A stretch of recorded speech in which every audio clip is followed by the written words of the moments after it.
जिला शिक्षा एवं प्रशिक्षण संस्थान सोलन में आज जेबीटी की काउंसलिंग चली हुई थी। हिमाचल के सभी जिलों से अभ्यर्थी काउंसलिंग के लिए सोलन पहुंचे थे। वहीं कुछ लोग बीएड को जेबीटी काउंसलिंग में शामिल करने को लेकर विरोध करते हुए भी दिखाई दिए। अधिक जानकारी देते हुए मानवी ने बताया कि बीएड को जेबीटी के साथ जोड़ना सही नहीं है। साथ ही उन्होंने बताया कि जेबीटी का 2013 का बैच चल रहा है। सरकार ने उसी में ही बीएड का 1999 का बैच भी जोड़ दिया है। उन्होंने मीडिया के माध्यम से सरकार के इस फैसले को बदलने की अपील भी की है। जेबीटी की काउंसलिंग अटेंड करने आई हूँ, लेकिन हम काउंसलिंग तो अटेंड कर रहे हैं पर यहाँ पे बीएड वाले भी बहुत ज़्यादा है। तो मतलब सरकार ने हमारे साथ ये अन्याय किया है। चलो मतलब हम उनको बात पहुँचाना चाहते हैं कि जेबीटी का बैच जो है वो 2013 तक चला और बीएड का इसमें एक मतलब 1999 का चला हुआ है। तो जबकि वो इसके लिए लायबल नहीं है। हम लोग इसके लिए हम जो ट्रेनिंग करवाई जाती है वो बीएड की अलग होती है और जेबीटी की अलग होती है। जैसे एनटीटी का कोर्स होता है वो नर्सरी वाले बच्चों के लिए होता है और जो जेबीटी का होता है वो होता है 1 to 5 मतलब जो प्राइमरी वालों के लिए होता है और इनके लिए होता है 6 to 12 का। तो इनके लिए बीएड है, हमारे लिए जेबीटी और एनटीटी अलग है। लेकिन अभी इनको परमिशन दे दी है बीएड वालों को कि वो भी हमारी पोस्टों पर अप्लाई कर सकते हैं, जबकि उन्होंने कोई ऐसा कोर्स नहीं किया। जो उनका टैट है वो भी वैलिड नहीं है।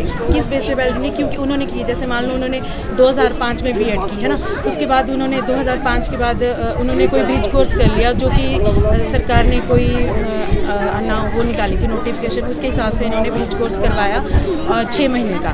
तो इन्होंने 1 साल की बीएड की, ब्रिज कोर्स किया और उसके बाद टैट के लिए इन्होंने अप्लाई किया।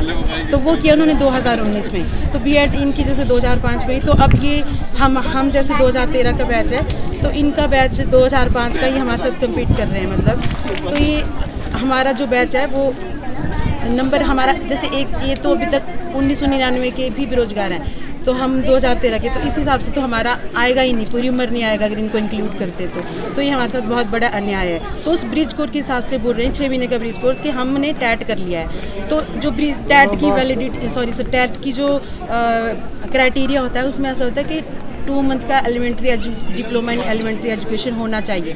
तो इन्होंने वो 2 साल का डिप्लोमा इन्होंने नहीं किया, इन्होंने 1 साल की बीएड की है। तो इनका जो टैट है उस पर भी स्टे लगा हुआ है, गवर्नमेंट ने खुद स्टे किया हुआ उसके ऊपर। तो उस पर सवालिया निशान हम पूछते हैं, जब इनका टैट ही वैलिड नहीं है तो उसको टैट के बेस पे कैसे ही अंदर आ सकते हैं? इनको बोला है कि जिनका ब्रिज कोर्स है या जिन्होंने बीएड किया और जेबीटी टैट है, तो हमारे भी जितने 40,000 लोग हैं उनमें से 50% लोग हैं उनके पास जेबीटी टैट है, जेबीटी और उनके पास बीएड भी है। जैसे किसने 2013 में बीएड की, उनके किसी की 2005 की बीएड है। तो इसमें जो सिंगल बीएड वाला है उसको तो फिर कभी नौकरी नहीं मिलेगी, क्योंकि अभी इस टाइम अब नेचुरल एज नौकरी जिसको चाहिए, तो जो जेबीटी वाला है वो भी बीएड की ही डिग्री लगा के अपना टैट लगा रहा है। तो उसमें जो नेट जेबीटी वाले हैं उनको तो फिर 100% लॉस है उनका, मतलब उनकी रिटायरमेंट एज आ जाएगी, उन्हें जॉब नहीं लगेगी। तो हम सरकार से ये गुहार लगाते हैं कि हमारे साथ न्याय करे। जैसे अगर हमारे घर में कोई घुस रहा है वो हमें घर से बाहर कैसे निकाल, उनका घर अलग है, वो अपने घर में जाए, हमें अपने घर में रहने दें।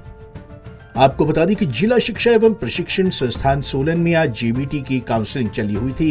हिमाचल के सभी जिलों से अभ्यर्थी काउंसलिंग के लिए सोलन पहुंचे थे। वहीं कुछ लोग बीएड को जेबीटी काउंसलिंग में शामिल करने को लेकर विरोध करते हुए भी दिखाई दिए। पंजाब केसरी टीवी के लिए सोलन से कीर्ति कौशल की रिपोर्ट।